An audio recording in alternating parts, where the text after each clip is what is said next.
"They're just kids, Mom," she said, balancing her coffee cup in one hand and her phone in the other, the four of them already running up my porch steps, backpacks half open, shoes dragging dirt across the floorboards I'd polished the night before. Then she laughed, light and careless, like cruelty disguised as air. "You're retired. What else do you have to do?" She said it like a joke, but jokes only sting when they're true in the speaker's mind. I didn't answer. I just stood there in my robe, the one with the faint bleach spot on the sleeve, and watched her car reverse out of the driveway before I even had time to close the door behind her. The sound of the tires over the gravel was the sound of assumption, of years spent believing that because I no longer punched a clock, I had no claim on my hours. I remember staring at the clock in the hallway, the second hand moving like a slow insult. It wasn't even 9 yet, and already my house was full of voices that weren't mine. The littlest one had spilled juice on the kitchen floor. The middle two were arguing about the television remote. The oldest had retreated to a corner, sulking over Wi-Fi that kept dropping. I took a breath and did what I always do. I cleaned up, calmed them down, found snacks, and said nothing. That's what mothers do, and grandmothers even more so. We learn the language of silent repair. I'm 72, though most days I feel older in the joints and younger in the mind. I live in the same small house where my late husband, Frank, once built a porch swing that's now half swallowed by ivy. The neighborhood has changed. New cars, polished mailboxes, trimmed lawns where people hire others to touch their grass. My son moved 2 towns over with his wife, Lisa, and their 4 children. He calls me Mom out of habit, but the tenderness in the word faded years ago, replaced by a tone that sounds like obligation, dressed up as affection. Lisa calls me Marjorie, never Mom, never even Ma. She's a tidy woman, efficient, the kind who alphabetizes vitamins and uses words like schedule and optimize in regular conversation. I don't dislike her, exactly. She's never shouted, never sworn, never called me names. But there are cruelties that don't need words. They live in the pauses, in the careful smiles, in the way she wipes the counter again after I've already done it. That morning, the one when she dropped the kids, there wasn't any discussion. No request, no plan. Just a text at 7:42. Running late, will explain later. And then her at my door, perfume sharp, hair perfect, eyes already elsewhere. I could smell her impatience more than her perfume. When I said, I wasn't expecting, she cut me off with that same brittle laugh. "Oh, you'll love it, Mom. They've missed you." And then she was gone. Missed me? They barely said hello. Children mirror the temperature of their parents. If you treat someone like furniture, they become invisible. By the time her car turned the corner, I'd already found the cereal, poured the milk, and tied 2 shoelaces that weren't mine. Sometimes I wonder when it started. This slow erasure that comes with being helpful. It's never sudden. It happens in the polite years, the ones where they still ask for recipes and advice. Then the calls shift from, "How are you, Mom?" to, "Can you watch the kids?" Or, "Do you still have that big pot?" Then eventually, you become the convenient option. The safety net that never tears. Retirement for me was supposed to be a season of rest, of books I hadn't read, gardens I hadn't tended, rooms I hadn't repainted since Frank passed. I had made lists, small, hopeful ones. But when you've spent a lifetime saying yes, your silence becomes everyone else's permission slip. By noon that day, my house looked like it had been shaken and left to settle wrong. Crayons under the sofa, Sticky fingerprints on the fridge, cartoons blaring loud enough to shake the picture frames.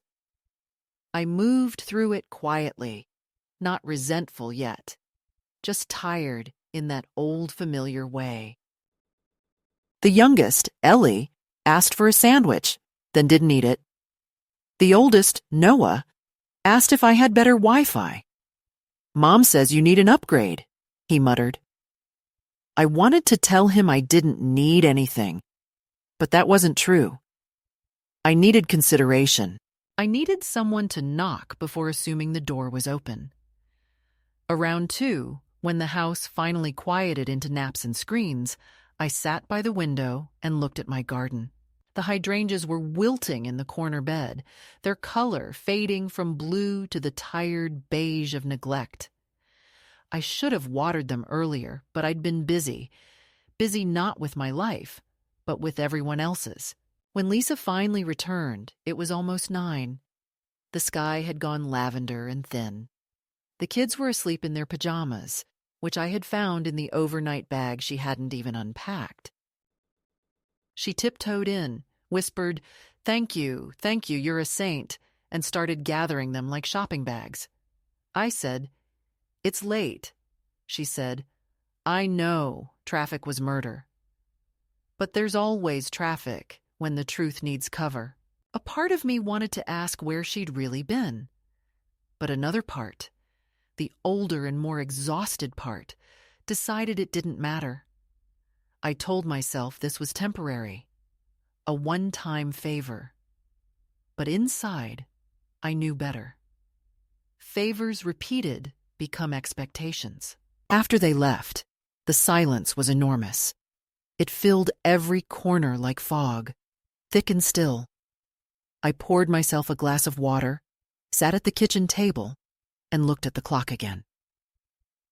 10:45. The house smelled faintly of peanut butter and damp socks. My back ached from bending, my feet from standing. And yet, beneath the fatigue, there was a strange clarity, a realization that something had tilted permanently, that I had just crossed the invisible line between being family and being staff. I thought about the word retired, how gently it disguises dismissal. You're not fired, not discarded, just set aside, like a book people assume they've already read. I thought of Frank, how he used to say, "You've got to claim your own hours, Marge, or someone else will rent them." He was right. I hadn't claimed them. I'd handed them out freely, thinking generosity was love.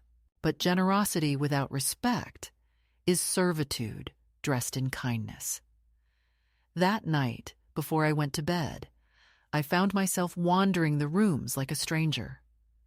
The living room looked wrong, smaller somehow, as if the chaos of the day had stolen its air.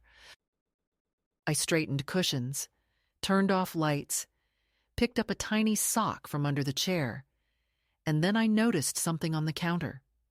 A note in Lisa's handwriting. They had a great time. Could you maybe do next Friday too? No question mark, not really. Just the illusion of choice. I stared at it for a long time, the words blurring as the clock ticked toward midnight. I could have torn it, thrown it away. But instead, I pinned it to the fridge with a magnet shaped like a sun. Maybe because I wanted to see it every morning, to remind myself of what that one sentence really meant. It wasn't gratitude. It was ownership. When I finally lay down, the bed felt both too large and too small. Too large because it had been empty for nearly a decade. Too small because my thoughts filled every inch of it. I remembered the day I retired from the library, the farewell cake, the promise of time to finally rest. I had imagined quiet mornings, slow afternoons, maybe even a trip alone to the coast. Instead, my time had been repurposed into someone else's convenience. I turned off the lamp and stared into the dark, hearing again Lisa's voice at the door. "You're retired. What else do you have to do?" The cruelty of that question wasn't in its words, but in its logic. That my worth had an expiration date. That, without a paycheck or a partner, I was just waiting to fill someone else's schedule. But I wasn't waiting. Not really. Something in me, quiet but stubborn, began to wake up in that silence. It was the same small defiance that once made me drive across 2 states to see my sister after Frank's funeral, when everyone told me I shouldn't travel alone. It was the same voice that kept me working past 65 when my back hurt and my hands ached, just because I wasn't ready to disappear. That voice whispered now, low and clear. You still have things to do, just not theirs. I fell asleep with that thought. And when I woke the next morning, the house was still messy, the sink full, the smell of crayons and sleep lingering in the air. But the silence felt different, less like absence, more like possibility. I made coffee, strong and dark, the way Frank used to like it, and sat at the same table where Lisa's note still hung on the fridge. I didn't tear it down. Not yet. I wanted to look at it once more, to memorize every curve of her neat handwriting, every trace of entitlement wrapped in pleasantry. Because soon I knew that sentence would be the beginning of something neither of us expected. The next Friday, she didn't even bother to text first. I heard the car door slam before I'd finished my morning coffee. It was a gray day, heavy with that kind of rain that can't decide whether to fall or hover, and the smell of damp leaves drifted through the cracked window. I remember thinking I'd spend the day sorting old books or maybe cleaning the attic, small tasks that let me feel the shape of my own life. Then came the knock, quick, impatient, the sound of someone who assumes the door is already theirs. When I opened it, Lisa was standing there in her gym clothes, hair slicked back, sunglasses perched on her head, though the sky was the color of dishwater. The 4 kids tumbled out behind her like a spill she couldn't contain. "Morning," she chirped, as if she hadn't left me exhausted just a week before. "They were so excited to see you." She said it with that bright cheer that doesn't wait for consent. Before I could answer, she had her phone in hand, her keys already turning away from me. "I've got a few errands, hair, groceries, maybe a quick meeting. Nothing crazy." Then she paused, as if remembering something she was supposed to say for politeness. "You're a lifesaver, Marge. Seriously, I don't know what we'd do without you." The engine started before my mouth could even form a word. The kids spilled into the house with the easy ownership of the uninvited. They knew where everything was now: the toy box, the cookies, the remote, the drawer with batteries.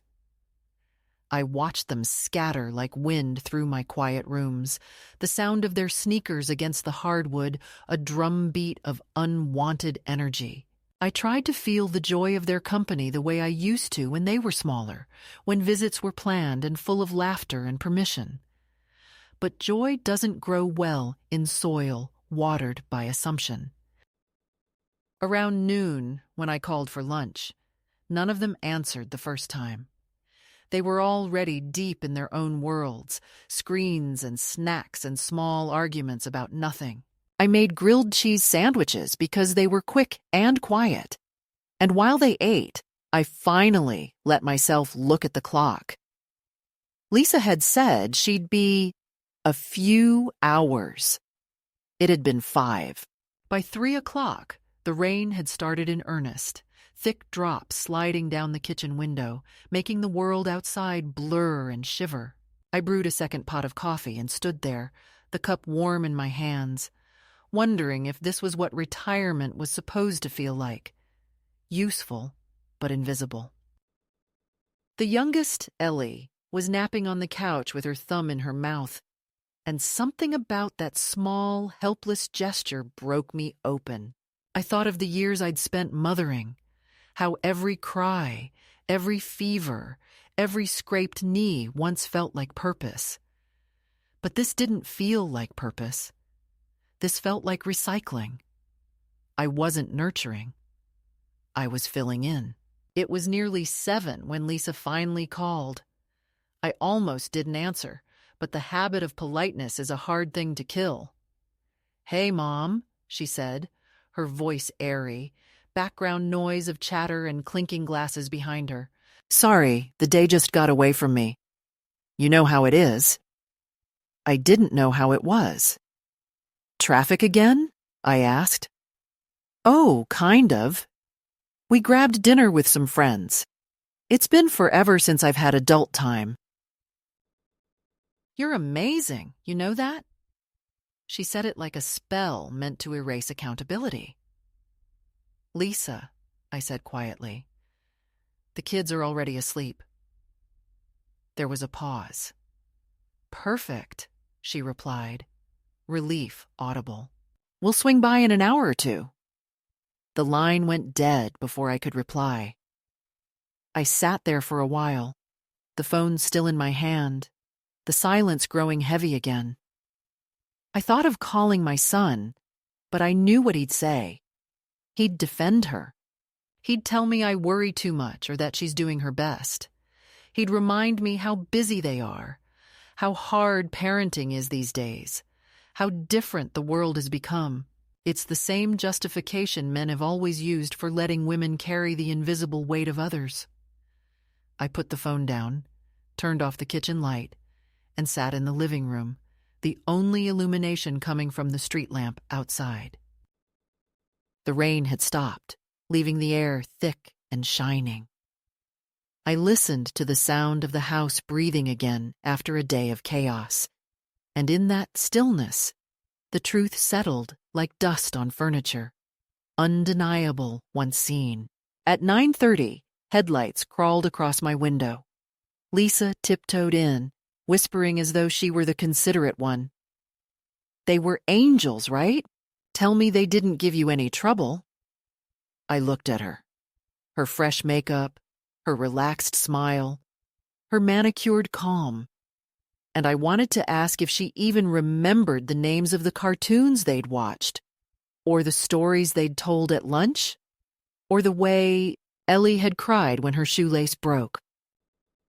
But I didn't. I just said, they were fine. Because when you're treated as a convenience, your honesty is rarely welcomed.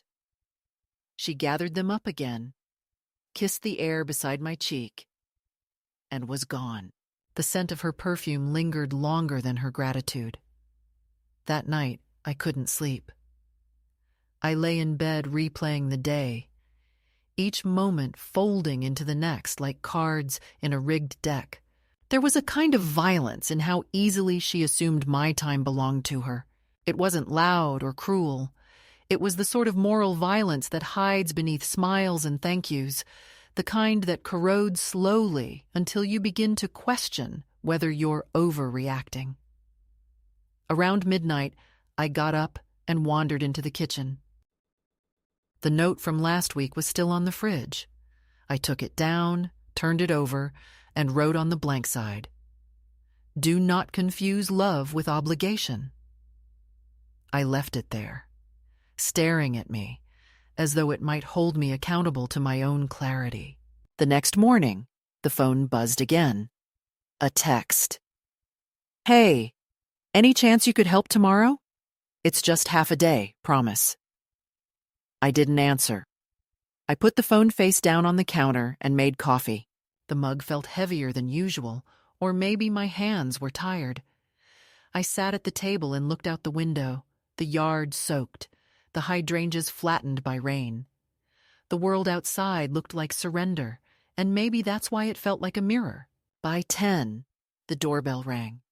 No text, no warning.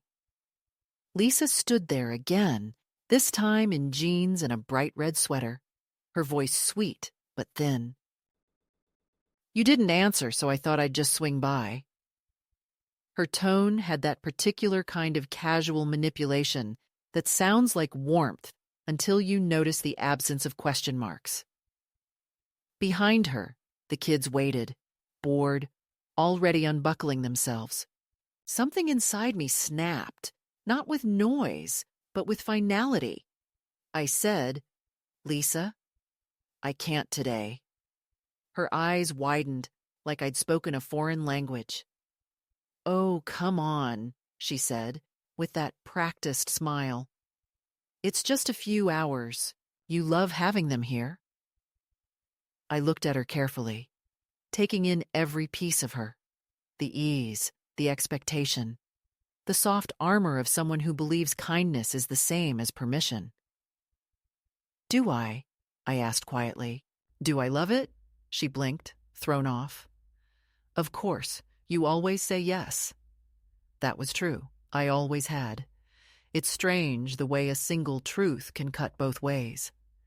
I stood a little straighter, the ache in my back forgotten. "Not today," I said again. "Not like this." She laughed, uncertain now. "Are you feeling okay?" The way she said it made it sound like a medical concern, not a boundary. I didn't answer. I just gestured toward the car. "They need breakfast. You'd better get going." For a long second we stood there, two women from different worlds bound by the same man, one wielding her youth like entitlement, the other wielding her years like a secret weapon. Then, without another word, she turned. "Fine," she said, sharp now. "I'll figure something out." The car door slammed. The tires spat gravel. When the sound faded, I stayed at the doorway, gripping the frame, my heart hammering harder than it should for such a small rebellion. But it wasn't small. It was the first true no I'd said in years. The house was empty again, but it didn't feel lonely. It felt paused, like the world was waiting to see what I'd do next. I made another cup of coffee and sat at the table with the quiet hum of the refrigerator behind me. Then I saw it, on the floor near the door. A single sock, tiny and pink, one of Ellie's. I picked it up, held it in my hand, soft and warm from her body, and felt the twist of guilt that always comes when you choose yourself after a lifetime of choosing others. That afternoon, the neighbor, Mrs. Dyer, came by to drop off a pie dish I'd loaned her. She asked how I was. I almost said fine, but the truth slipped out instead. "I think they forgot I'm not hired help," I said. She gave me that look women give each other when they recognize the same wound. "They don't mean to," she said gently, "but meaning's got nothing to do with it." Then she told me she was taking a painting class at the community center, said it helped her feel visible again. The word visible stayed with me after she left. By evening, the guilt had faded into something firmer, like resolve. I found myself pacing the hallway, stopping by the framed photo of Frank on our wedding day. His smile was crooked, the kind of grin that always looked like he knew a secret he'd never tell. "You'd be proud," I whispered. I finally said it. Outside, the rain started again, soft against the windows, rhythmic, forgiving. I didn't know yet what this moment would become, but somewhere deep down, I understood that a boundary once drawn can't be unseen. And though the house was still and my phone buzzed once more with another unanswered message, for the first time in a long while, I felt awake inside my own life. The following week began quietly, the kind of quiet that feels staged, like the pause in a conversation before someone says something they shouldn't. I thought maybe she'd gotten the message, that my small rebellion had sunk in, that I'd finally reclaimed a little space in the order of things. For 3 days there was nothing. No calls, no texts. No thud of small feet against my porch steps. I cleaned the kitchen. I watered the hydrangeas. I even baked a pie just because I wanted the smell of cinnamon to fill the rooms again. I told myself this peace was normal, earned, the way retirement should be. But on the fourth morning, the phone rang before sunrise. The sound was sharp and insistent, slicing through the half-light of dawn. I didn't answer. It rang again, then stopped. Then a text came through. Emergency meeting at work. Just a few hours, please. There was a photo of the kids still in their pajamas, faces blurred, sleepy, a kind of visual plea. I stared at the screen for a long time before turning it face down on the table. By the time I'd poured my coffee, I heard the car in the driveway. When I opened the door, Lisa was already halfway up the steps, holding the baby with one arm and dragging a small suitcase with the other. Her hair was damp, her voice rehearsed. Marge, you're a lifesaver. I swear I wouldn't ask, but everything's chaos this morning. She didn't wait for my answer, just brushed past me into the hallway, her perfume filling the air like a declaration. The children followed in sleepy silence, carrying backpacks and stuffed animals, the kind of solemn obedience that comes from routine. They've got snacks, tablets, everything, she said over her shoulder. I'll be back after lunch, promise. I could see the lie forming even as she said it, the same easy rhythm of false assurances she'd perfected. Before I could form a protest, she was already at the door again. You're the best, she said brightly, and then she was gone. The door closed with a soft click that sounded nothing like gratitude. I stood there for a long time, my hand still on the knob, the early light pooling across the floor. The baby began to fuss, and I moved automatically, the old instincts sliding into place like muscle memory. By 9, breakfast was done, the laundry started, the television humming low. It felt like being swallowed whole by a familiar tide. I tried not to think of it as surrender. I told myself I was helping, that children don't understand boundaries and it wasn't their fault. But underneath that logic was something heavier, a resentment I hadn't wanted to admit existed. At noon, Lisa texted again. Running late. Meeting went long. No apology, no punctuation, just assumption. I put the phone away and looked around my kitchen. Crumbs on the counter, dishes in the sink, toys scattered on the rug. My house no longer smelled like me. It smelled like juice boxes and motion. I sat down at the table and stared at the clock, the same one that had hung there since Frank installed it 40 years ago. Its tick had always been steady, comforting. Now it sounded like accusation, counting the hours I'd lost to other people's urgency. The afternoon stretched thin and slow. The oldest boy, Noah, asked if he could log into his game on my laptop. Mom says it's fine, he added quickly. I told him no. He rolled his eyes, that familiar teenage disdain that cuts deeper when you know he's only imitating what he's seen. Mom says you get lonely without us, he muttered. And something in me stilled completely. I wanted to ask him if he believed that, if he thought loneliness was the same as being unwanted. But he was already gone, back to the living room where the others were building a fort out of blankets. I turned back to the window.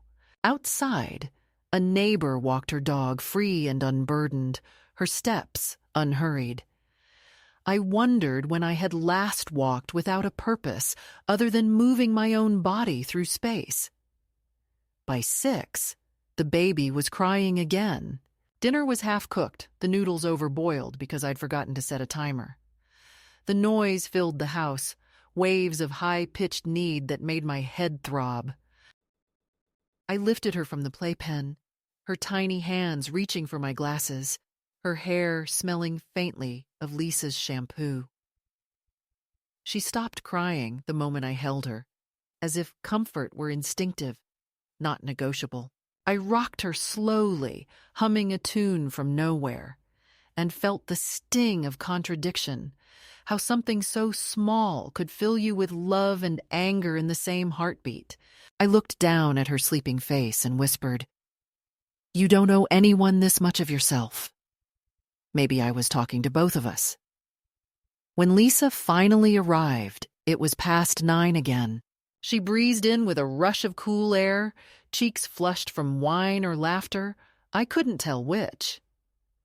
"You're a saint," she said, setting her purse on the counter. "I swear, things just got out of hand. You know how unpredictable work can be." I nodded, not trusting my voice. She started gathering the kids, shushing them softly, as if she were the one keeping the peace. Then she saw the burned noodles in the pot and laughed lightly. "Oh, Mom, you never could multitask." I felt the words slide over me like ice water. "You're right," I said quietly. "I never learned." She didn't notice the chill in my tone. By the time the car pulled away, the sound of her laughter still lingered in the night. After they left, I stood at the sink, the light above flickering. I washed the dishes one by one, careful, deliberate, as though each plate held something sacred. My hands ached, but I didn't stop. Somewhere between the rinsing and the drying, the first tear came, not from sadness, but from something like release.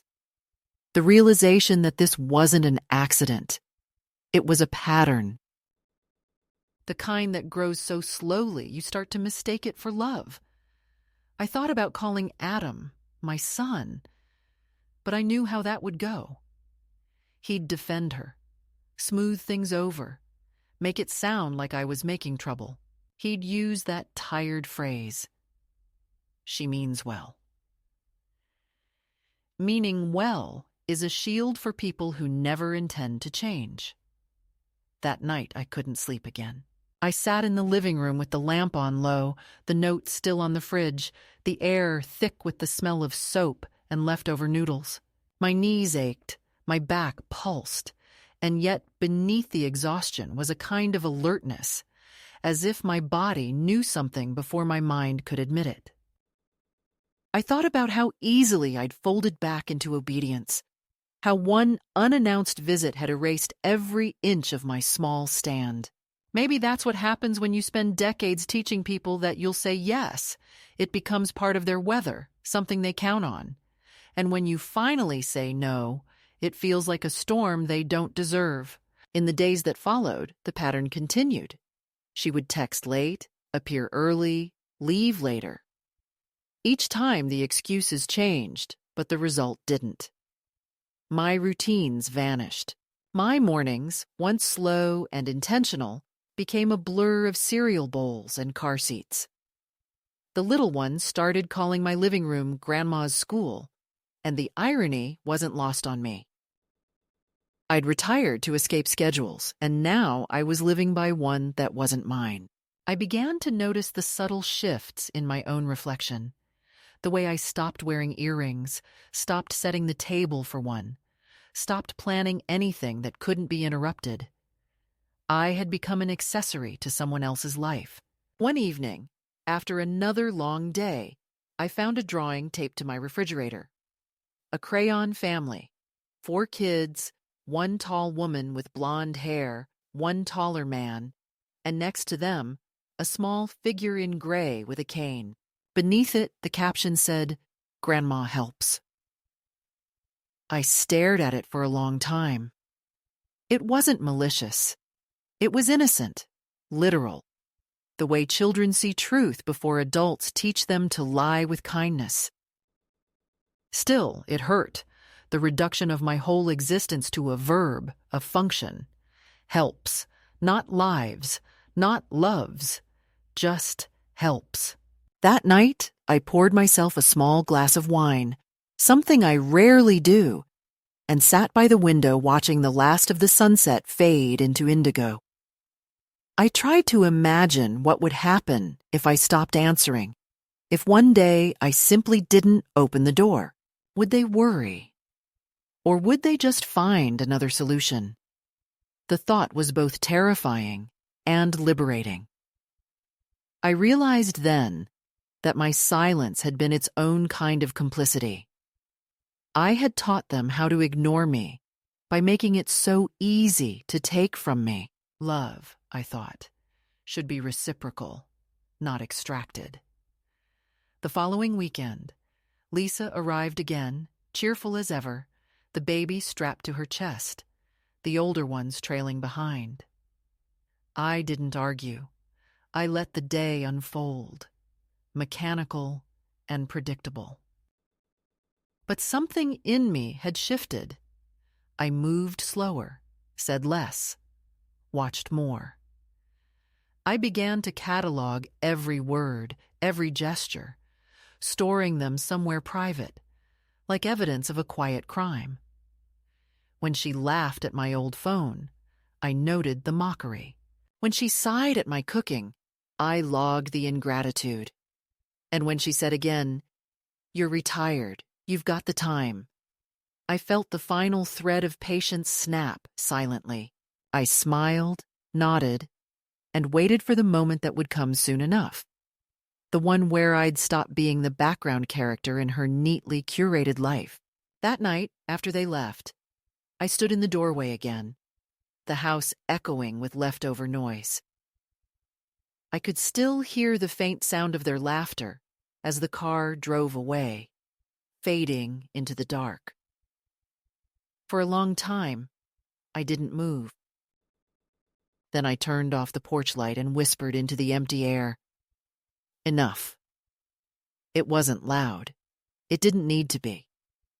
The word carried weight all its own, heavier than any shout.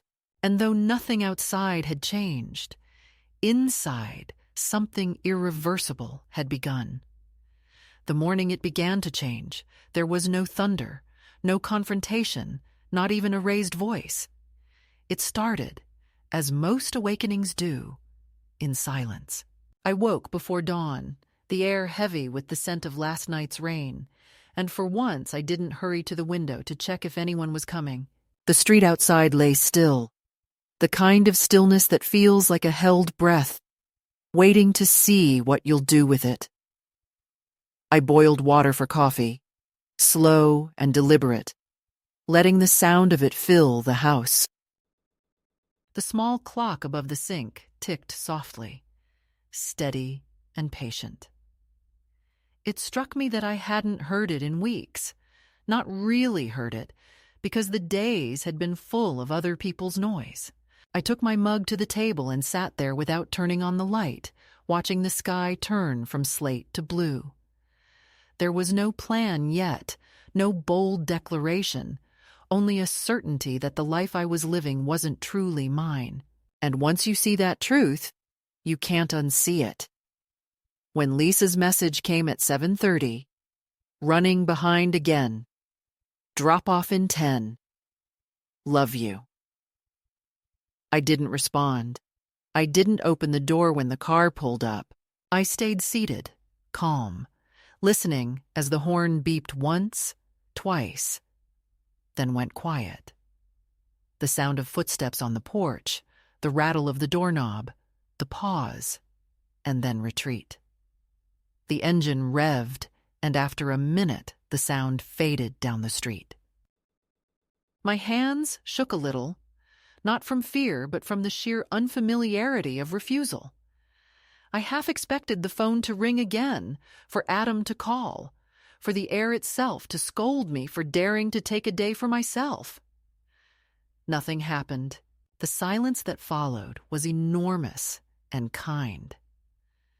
I finished my coffee slowly, tasting it for the first time in months. By 10 o'clock, I had changed into my old walking shoes.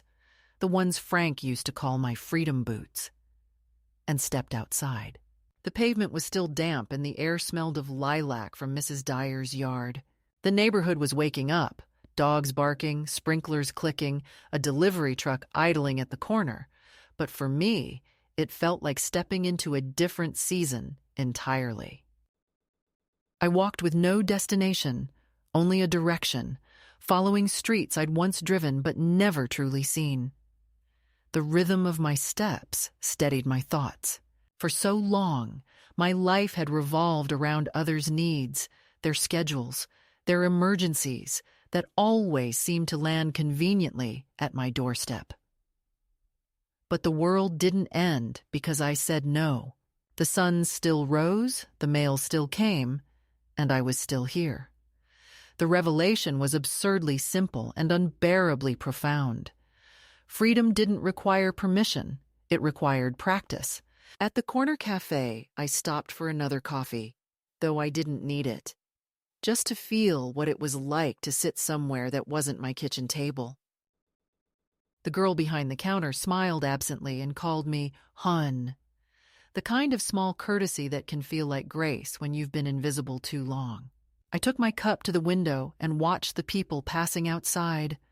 Women with strollers, men on phones, teenagers with earbuds, all of them moving quickly, as if chased by time. For the first time, I didn't envy their hurry. I didn't want to be busy. I wanted to be deliberate. I pulled a small notebook from my purse, one I hadn't written in since before Frank died, and turned to a blank page. The pen hovered for a moment before I began to write, not a diary or a complaint, but a list. Things that are mine. It was a strange exercise, but it steadied me. The first entries were simple. My mornings, my house, my voice. Then I added, my no, my silence, my peace. The words looked small on the page, but they carried a quiet weight. When I returned home, the answering machine light was blinking. A relic from another decade. Still loyal, Lisa's voice played out, quick and tight. "Mom, I came by, but I guess you were out. It's fine. I just thought you'd want to see them. Call me when you can." No apology, no acknowledgement, just expectation wrapped in false concern. I erased it without saving. The act felt ceremonial, a cleansing. Then I opened the windows wide, letting the air move through the rooms, clearing out the stale scent of obligation. I started cleaning, but not the usual kind. No scrubbing, no rushing. I sorted. I chose.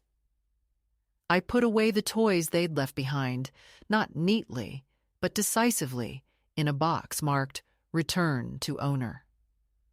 I gathered their forgotten sweaters, the books, the crayons, and packed them into a bag. When I was done, the house looked bigger, the walls breathing easier. For the first time in years, my space reflected only me. That evening, I sat in the living room and called my sister Ruth, who lives 3 states away, and whom I hadn't spoken to since Christmas. She picked up on the 3rd ring, her voice warm with surprise. "Margie, are you all right?" she asked. "I'm fine," I said, and meant it. We talked for an hour about nothing and everything. The garden she was planting, the neighbor's dog, the recipes our mother used to make. At one point, she said, "I always thought you'd have your second act, you know. You were never the kind to fade." Her words landed softly, but deep. Maybe I hadn't faded. Maybe I'd just been waiting for the right silence to hear myself again. The next morning, Lisa appeared at my door, her smile polished but nervous. "You didn't answer my messages," she said, trying to sound casual. "We were worried." I gestured for her to come in, but she hesitated on the threshold. eyes scanning the room as if something were missing. "Where are the kids' things?" she asked finally. "Packed up," I said. "I thought it was time they took them home." She blinked, startled. "Oh, of course. I just thought, well, they love it here." I smiled, not unkindly. "Then you can bring them to visit, like guests." The word hung in the air between us, soft but firm. Guests require invitations. Guests have limits. I could see the realization flicker across her face. "I didn't mean to take advantage," she said quickly, the practiced tone of someone managing damage. "I just assumed that I had nothing else to do," I finished for her. She flushed, color rising to her cheeks. "That's not what I meant." I nodded. "But it's what you believed." She looked away then, and for a brief moment, I almost softened, almost reached out. But compassion without boundary is just another form of surrender. After she left, I took a walk to the post office and mailed the bag of toys to their address. The clerk, an older man with kind eyes, asked if I wanted insurance on the package. "No," I said. "If it's lost, it won't be a tragedy." He chuckled without understanding. On the way home, the sky opened into a light drizzle, the kind that feels more like a blessing than a storm. I walked slower, letting it soak into my hair, into my skin, into the parts of me that had been dry too long. By the time I reached the house, I was drenched, but I didn't rush to change. I stood at the doorway dripping, smiling, feeling oddly alive. In the following days, a pattern emerged, not of chaos, but of calm. I woke when I wanted, cooked what I liked, and spent entire afternoons reading without glancing at the clock. The phone still rang sometimes, but less often, as if my silence had finally taught them a language they didn't know before. I found small pleasures I'd forgotten existed. The weight of a good book in my hands, the scent of soil after watering the plants, the hum of the refrigerator as background music to solitude. It wasn't glamorous, this new life. It wasn't even busy, but it was honest. Each day, I felt myself returning to a version of me that had been buried under years of usefulness. One evening, as the sun dipped low and turned the room gold, I took out the notebook again and added to the list, my forgiveness, my future. I stared at those words for a long time, uncertain if I was ready for either, but liking the way they looked together. I realized that what I wanted most wasn't revenge or apology. It was peace with my own choices. Saying no wasn't rebellion. It was maintenance. It was the act of keeping myself intact. When the phone rang again later that night, I let it go to voicemail. Lisa's voice floated through, weary but tentative. "Mom, I think I owe you an apology. Things have been crazy, and I guess I didn't realize how much we've asked of you. I'll try to do better." It wasn't perfect, not even close, but it was a start. I didn't call back right away. Instead, I turned off the light, walked out to the porch, and watched the fireflies pulse in the dark. The night was cool, the air humming softly around me, and for the first time in a long while, I didn't feel like someone waiting to be needed. I felt like someone becoming whole again. It began with the sound of the phone vibrating against the kitchen counter, persistent and shrill, cutting through the soft hum of the radio. I almost didn't answer, but habit has a way of disguising itself as duty. The morning light was pale and uncertain, slanting across the table where my half-finished crossword sat beside a cold cup of tea. When I picked up the phone, it wasn't Lisa's voice I heard.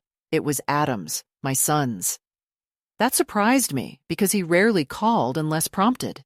"Hey, Mom," he said, and there was a cautious brightness to his tone, the kind people use when they're about to make a request.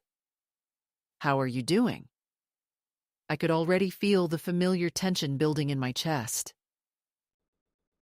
"I'm fine, dear," I said, keeping my voice light. "Enjoying the quiet." He hesitated, then launched into the real reason for his call. "Listen, Lisa's got this big presentation at work tomorrow, and I'm on a late shift. Could you maybe help with the kids for the day? Just tomorrow. We wouldn't ask if it wasn't important." The old script, polished and practiced. I closed my eyes for a moment, taking a slow breath, hearing not just his words, but the generations of assumption woven into them. The easy expectation that my time was communal property. "Adam," I said carefully, "I've got plans tomorrow." There was a pause, long enough for the silence to feel heavy. "Plans?" he repeated as though the concept were foreign to me. "What kind of plans?" "My own," I said simply. He laughed, softly, awkwardly. "Of course, Mom. I just meant, it's just one day. You know how much it helps us." I could hear the edge of frustration sharpening his voice, the disbelief that I would even hesitate. "I understand," I said, "but I can't tomorrow." Another silence followed, colder this time. "Lisa's been feeling really overwhelmed," he said finally.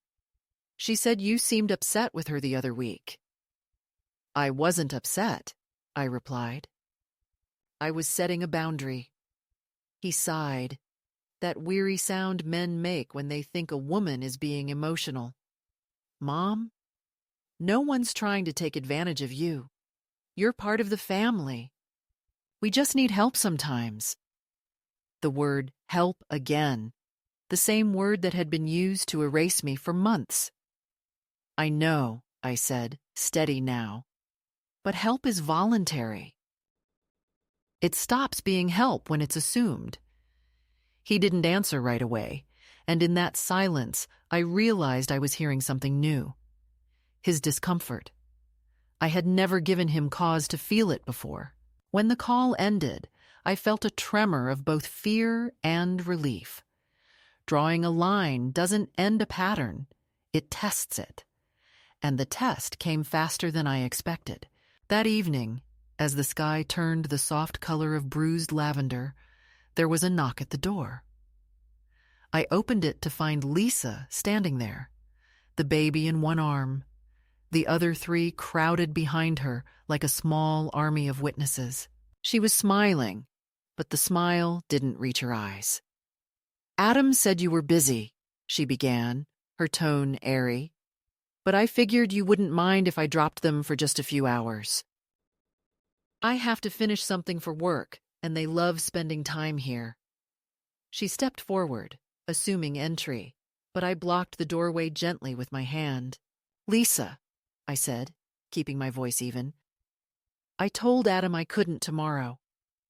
"It's not tomorrow," she said quickly. "It's tonight. Just a few hours." Her tone was still polite, but there was steel beneath it, the sharp glint of entitlement masquerading as reason. "You can't say no to the kids, Marge. They've been asking about you all week." Something inside me went still, like the eye of a storm. "I'm saying no to you, Lisa, not to them," I said quietly. Her mouth tightened. "I don't understand why this is such a big deal. You're retired. You're home. What difference does it make if they're here or not?" There it was again, that same logic, the invisible hammer striking the same bruise. "It makes a difference to me," I said. "I'm not their nanny." She gave a short, incredulous laugh. No one said you were. You're their grandmother. That's supposed to mean something. It does, I replied. But it doesn't mean servitude. For a moment, neither of us spoke. The children shifted uncomfortably, sensing the tension without understanding it. Then she said, in a voice that trembled between anger and disbelief, "You've changed." "Yes," I said, "I have." She stood there, uncertain, perhaps waiting for me to relent, to soften, as I always had. When I didn't, she turned abruptly, muttering something under her breath. "Fine. We'll figure it out." The car doors slammed one after another, like punctuation marks in an argument. As the sound faded, I leaned against the door and exhaled, a long, shaky breath that felt like shedding a layer of skin. But the relief didn't last. Guilt crept in, slow and insidious, whispering that I'd been cruel, that I'd let the children down. Guilt is a loyal companion for women like me. It arrives whenever we stop making ourselves small for others. The next morning, the phone was silent, but by afternoon, Adam called again. This time his tone was sharper, controlled, but cold. "Mom, what happened last night?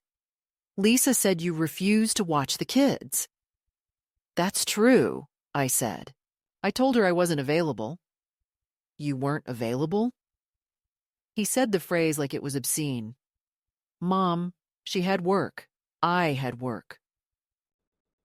"You were home. You could have helped." "I could have," I said evenly, "but I chose not to." The silence that followed was so loud I could hear my own heartbeat. "She said you were rude," he said finally. "She said you embarrassed her in front of the kids." "I told her the truth, Adam. That's all." He sighed. "This isn't like you, Mom." I smiled faintly, though he couldn't see it. "Maybe you don't know me as well as you think." When the call ended, I sat for a long time staring out the window, watching the light shift across the floor. It's a strange thing to realize that your own child no longer recognizes you, not because you've changed beyond measure, but because you've stopped performing the version of yourself that kept him comfortable. I had spent decades being the mother who always said yes, the mother who filled the gaps, the mother who never asked for anything back. To stop being that woman felt like betrayal in his eyes, even though it was salvation in mine. 2 days later, Lisa appeared again, this time without warning, without smiles. Her eyes were hard, her voice clipped. "We need to talk," she said, stepping inside before I could answer. "Adam's upset. The kids are confused. They think you're mad at them." "I'm not mad," I said. "I'm setting limits." She shook her head, exasperated. "You make it sound so dramatic. All we're asking for is help, not a revolution." "That's how revolutions start," I said softly, "with people realizing they don't have to apologize for being tired." She rolled her eyes, the gesture of someone who's already decided she's right. "You're taking this too personally. You should want to help. Isn't that what family is for?" "Family," I said, "is supposed to care, not consume." She stared at me for a long moment, then said something that landed like a slap. "You're just lonely, Marge. You miss feeling important. That's all this is." The words hit their mark because they came close to the truth. I had been lonely. I did miss being needed. But I wanted to be wanted, not used. "Maybe you're right," I said quietly. "Maybe I was lonely. But I'd rather be lonely than invisible."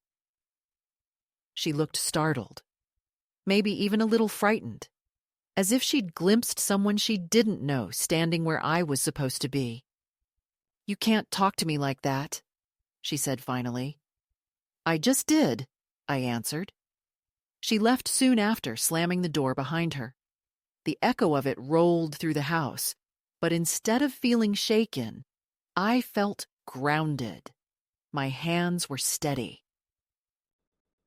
My breath was even. I went to the kitchen, poured myself a glass of water and drank it slowly, the way people do when they're savoring something rare. I didn't know what would happen next, whether Adam would call again, whether Lisa would keep her distance, whether the children would ask questions I didn't know how to answer. But I knew this. I couldn't go back, not after hearing the way she said lonely, as if it were something shameful, as if solitude were a disease. I'd rather be alone in truth than surrounded in exploitation. A week passed. No calls, no visits. The silence was both balm and test. I spent my days tending the garden, painting the old porch swing, writing in my notebook. I was learning to fill time without filling needs. But peace has a way of unsettling those who thrive on your compliance. One evening, just as I was closing the curtains, headlights flared across the front yard. The car door opened and Adam emerged, his face tight with purpose. He didn't knock. He called out, "Mom, we need to talk." I opened the door before he could start pounding. "Come in," I said. He stood in the hallway, still wearing his work clothes, the smell of city air clinging to him. "Lisa's miserable," he began. "She feels like you hate her.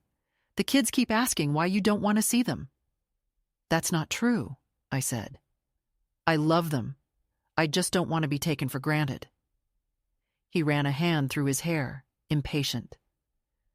"You're making this so hard, Mom. We're just trying to do our best. You used to love helping out." "I used to think it was love," I said. "Now I know it was habit." He frowned, confused and angry. "Why are you doing this now? Why all the boundaries and lists and speeches?" "It's not like you." "It's exactly like me," I said. "It's the part of me you've never met." He sat down heavily on the couch, elbows on his knees, looking suddenly very young. "I don't get it," he said quietly. "You raised me to believe family sticks together."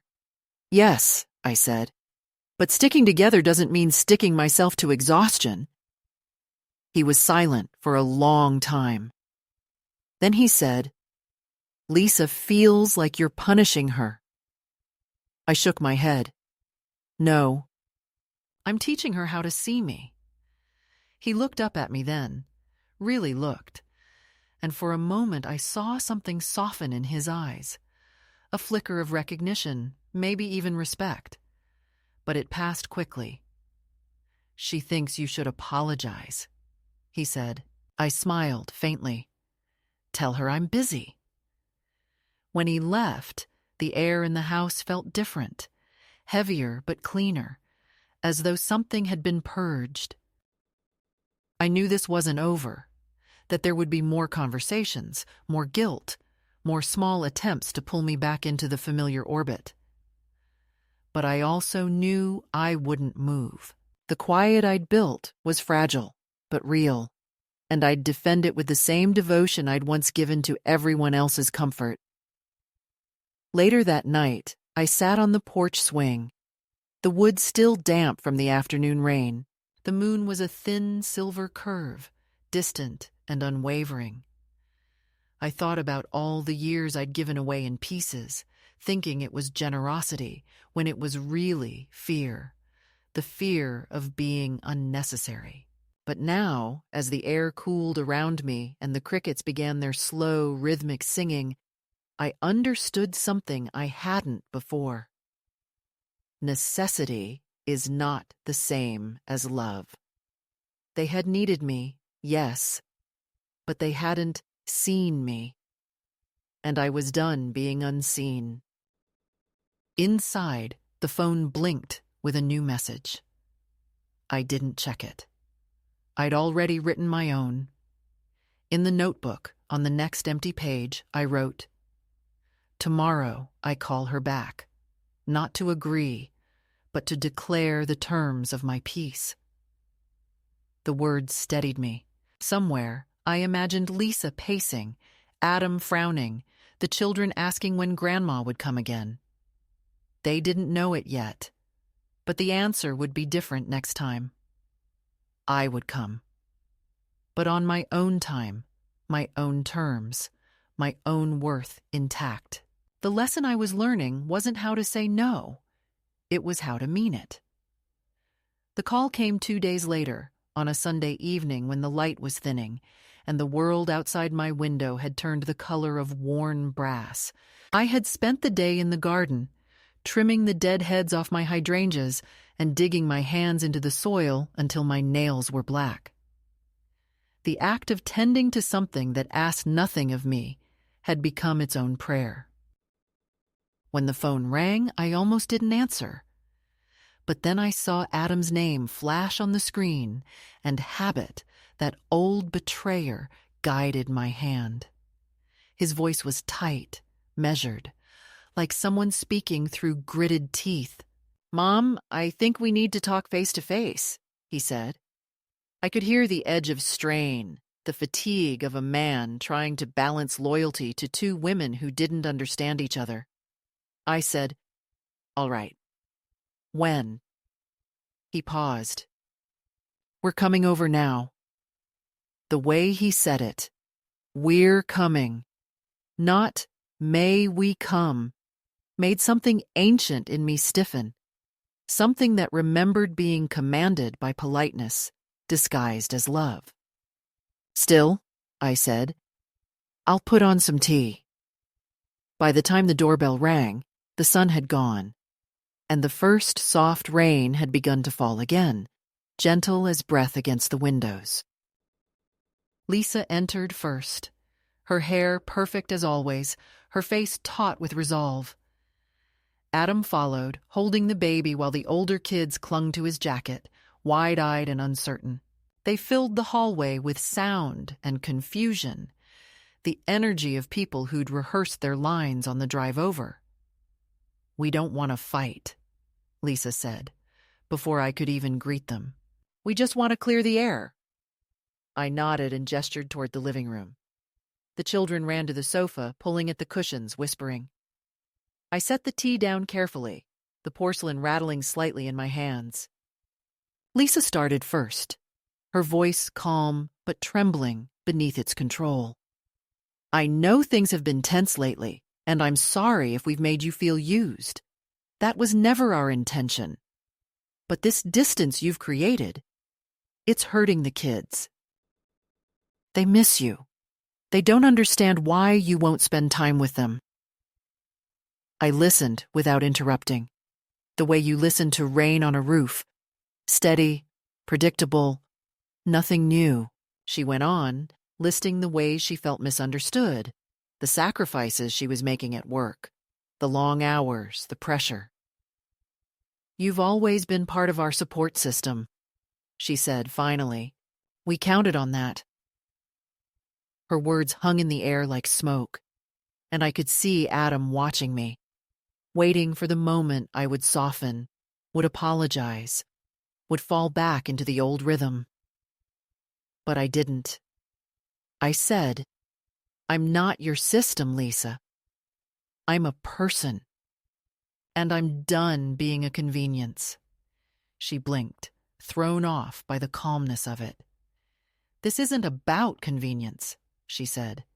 "It's about family." I smiled faintly. Family should be about respect, not obligation. I turned to Adam. "Do you understand what I'm saying?" He shifted the baby from one arm to the other. "Mom, I get it. I really do. But maybe this is just a miscommunication. Lisa didn't mean to overstep, and you've always loved being with the kids. Why make it into something ugly?" I looked at him, at my son, who had grown into a man who still believed that women's discomfort was something to be soothed away rather than honored. "It's already ugly," I said softly. "It's ugly to assume that my time belongs to you just because I love you. It's ugly to disguise expectation as affection. And it's ugliest of all to call that love." For a moment, no one spoke. The baby began to fuss, the small noise breaking the silence like a crack in glass. Lisa took her from Adam, rocking her gently, but her eyes stayed on me, hard and sharp.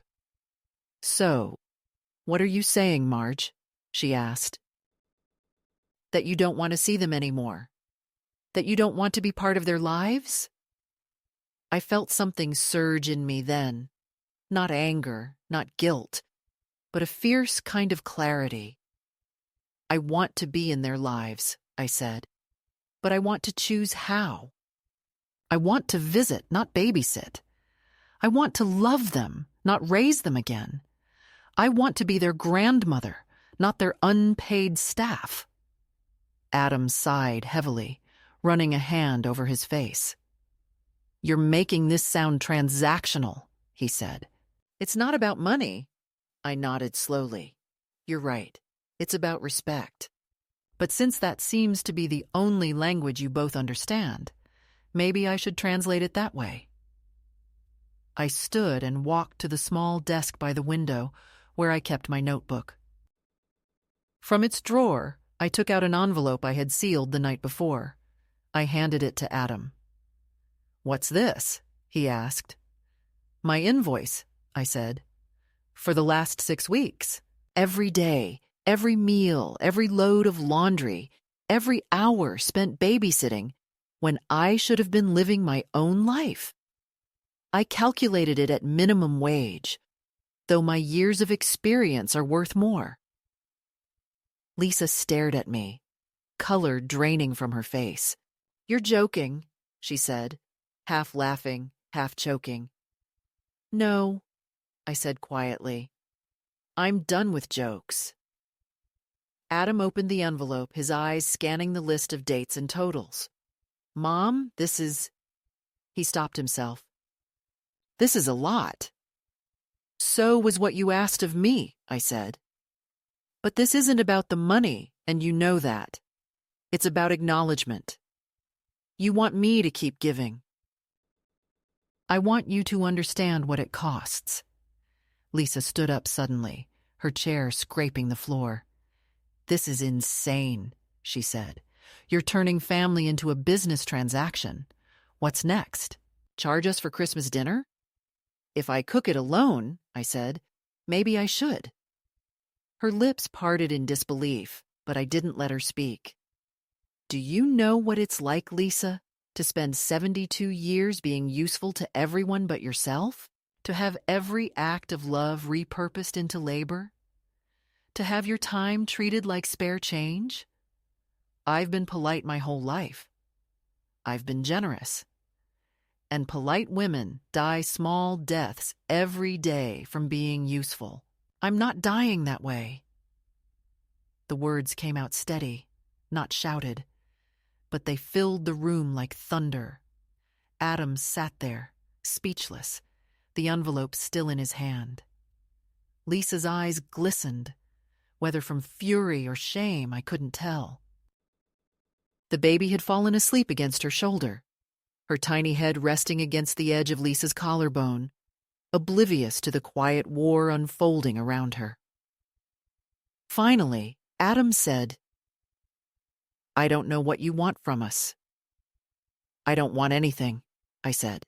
"That's the point. I want my life back. I want my hours to belong to me. I want to stop being needed as proof that I matter."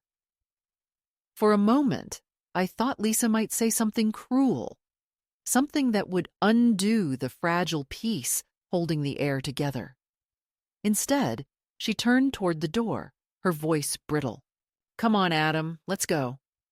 He hesitated, looking at me, then at her, torn between two versions of duty.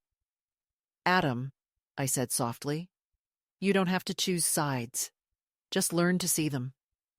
He nodded, slow, uncertain, and followed her out. The door closed behind them, and with it went a lifetime of unspoken obligation. I stood there for a long time, listening to the quiet. The house seemed to expand around me, the walls breathing differently. I thought I would feel empty, but instead I felt spacious, as if the air itself had loosened its hold. On the table, one of the teacups had cracked from the heat, a thin fissure running through the porcelain like a vein. I traced it with my finger, thinking of all the invisible cracks we carry, the ones that never show until the day they finally split open to let in light. Later that night, the phone buzzed with a message from Adam. It was short. "We got home safe. I understand more than you think." I stared at it for a long time before setting the phone down.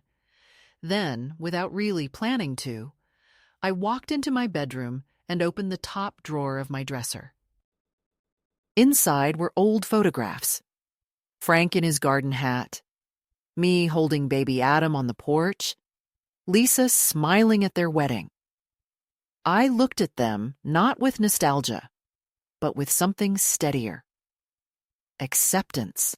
Every life has a turning point, a moment where the story bends toward truth. This was mine. I returned to the kitchen, poured the last of the tea into my cup, and stepped outside onto the porch. The rain had stopped, but the air was thick with the smell of wet earth and the faint sweetness of jasmine. Across the street, lights flickered in the neighbors' windows, small testaments to other private dramas, other invisible reckonings. I sat on the porch swing Frank built, feeling it creak beneath me, solid and familiar. Somewhere in the distance, a dog barked, then fell silent. I took a long sip of the cooling tea and whispered into the dark, "It's done." The words didn't sound like an ending. They sounded like breath, like a beginning I had earned inch by inch, no longer through sacrifice but through sovereignty. In that moment, I realized that reclaiming your life isn't a single act. It's a series of choices, quiet and deliberate. Each one a small defiance against the erosion of self. I had made the first of many. The night settled around me, not heavy this time, but kind, as if the world itself had been waiting for me to arrive back in my own skin. And for the first time in years, I felt the simple, radical peace of being no one's answer, but my own.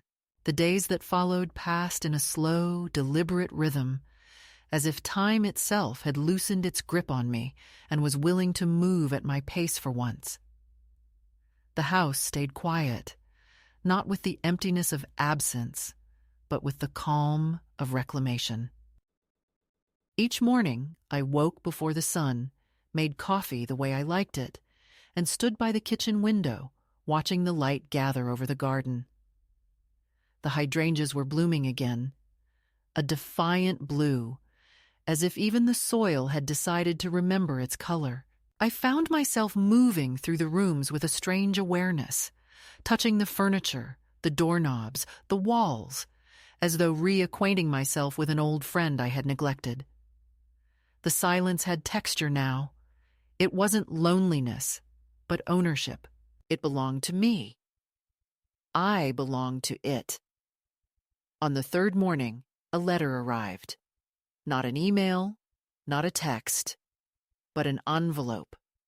Pale cream. My name written in Lisa's neat, careful handwriting. I sat at the table for a long time before opening it, half afraid it would undo the fragile peace I'd built. Inside was a folded sheet of paper, her words small and cautious. "Marge, I've been thinking about what you said. You're right. We've taken too much for granted. I didn't mean to make you feel small. I thought I was doing what families do, sharing the load. But I see now that I've been unloading instead. I hope you'll forgive me. The kids keep asking about you. They've been drawing pictures and saying you're on vacation. Maybe that's true. I hope when you come back, it'll be because you want to, not because we expect you to. Love, Lisa. I read it twice, maybe 3 times, letting the meaning unfold quietly. It wasn't a perfect apology. It still carried the soft weight of self-justification. But there was humility in it, an acknowledgement of imbalance, and that was enough. I set the letter down beside my coffee and didn't rush to answer. Forgiveness, I've learned, isn't a door you fling open. It's a window you learn to keep unlatched, just in case someone wants to step through. That afternoon, I went to the library for the first time in years. The air smelled faintly of dust and paper, that comforting scent of stories waiting to be remembered. The young librarian smiled and handed me a card renewal form. "We still had you on file," she said. "You used to volunteer here, didn't you?" I nodded, surprised she remembered. The pen felt good in my hand as I signed my name, reclaiming another small piece of myself. I checked out a book on watercolor painting, something Ruth had mentioned in one of our calls, and a collection of poems I hadn't read since I was a girl. When I left, the air felt lighter, the late sun scattering gold across the pavement. For the first time in months, I didn't feel like I was filling time. I was simply living it. A few days later, Adam called. His voice was gentler this time, stripped of defensiveness. "Hey, Mom," he said. "Lisa told me she wrote to you. She's been different lately. Quieter. I think she really got it." "I guess we both did." There was a pause. Then, "The kids want to see you this weekend. No pressure, but maybe we could come by for dinner. We'll bring everything. You don't have to lift a finger." I smiled, imagining Lisa in her spotless kitchen, planning a meal where I would finally be the guest. "That sounds nice," I said. "Come around 5. When we hung up, I felt no panic, no guilt, no flutter of anxiety about cleaning or cooking or being ready. For once, I didn't have to prepare myself for their arrival. They would be the ones stepping into my world this time. On Saturday, the weather turned unexpectedly warm. I opened all the windows and let the house fill with sunlight. The air carried the scent of lilacs from Mrs. Dyer's yard, and somewhere a radio was playing a song I hadn't heard since the 70s. When the car pulled into the driveway, I met them at the door, not with forced cheer, but with a calm that came from knowing the terms had changed. The children ran to me, shouting my name, wrapping their arms around my waist. Their joy was pure, untouched by the awkwardness of adult repair. I hugged them tightly, breathing in the scent of shampoo and grass and something bright that felt like forgiveness. Lisa stood behind them holding a casserole dish, her expression uncertain but sincere. "Hi, Marge," she said softly. "Thank you for having us." I nodded. "Thank you for coming." Dinner was simple and warm, laughter bubbling through the awkward pauses, the kind of laughter that grows cautiously but finds its rhythm again. Adam poured the wine, Lisa served the food, and I let them. The children told stories about school, about their dog, about the new treehouse they were building. I listened, really listened, and felt the quiet joy of being present without being consumed. There was no tension, no expectation, only the strange, steady grace of balance restored. After they left, the house settled into its soft evening hush. I stood on the porch watching their taillights fade down the street and felt a tenderness I hadn't known in years. Not dependence, not regret, but understanding. Love wasn't what I'd been doing all those years when I gave everything away. Love was this: the ability to stay whole and still open, to give without erasing, to teach others how to meet you where you truly stand. Later that night, I sat at the kitchen table and took out my notebook. On the last page, beneath my forgiveness and my future, I wrote a final line. My freedom is not defiance. It's peace. I looked at it for a long time, the words steady and unshakable. Then I closed the notebook and placed it beside the window where the moonlight could touch it. Before bed, I made one last cup of tea and stood by the open door, feeling the cool air drift against my face. Somewhere in the distance, a train passed, its low hum fading into the night. I thought of all the women I'd known, my mother, my sister, my friends, each one carrying her own invisible ledger of sacrifices made and hours lost. I wished I could gather them all here, around this table, pour them tea, and tell them what I had finally learned: that it is never too late to choose yourself, that peace doesn't come from being needed, but from being seen, that quiet isn't emptiness, it's space for the soul to breathe. As I turned off the lights and walked toward my room, the floor creaked softly beneath my feet, the same sound it had made for 50 years. But tonight, it didn't sound like loneliness or routine. It sounded like home. And for the first time, I didn't feel like I was waiting for life to happen. I was already living it.